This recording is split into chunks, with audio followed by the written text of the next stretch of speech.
কাঞ্চন মল্লিক একটি ভূতের অবতারে উপস্থিত হয়েছে একটি সিনেমাতে, এবং সিনেমাটি আমার খুব ভালো লাগলো কারণ সিনেমাটা এ বঙ্গের প্রথম সিনে প্লে।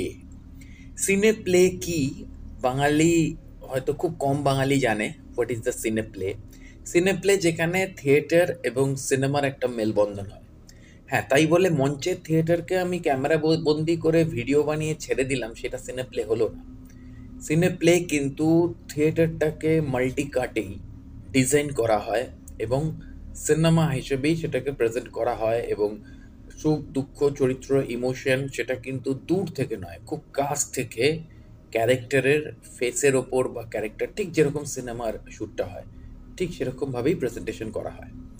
তো এরকমই একটা স্যাটার সিনে প্লে দেখছিলাম আমি। তো ছবিটার নাম হচ্ছে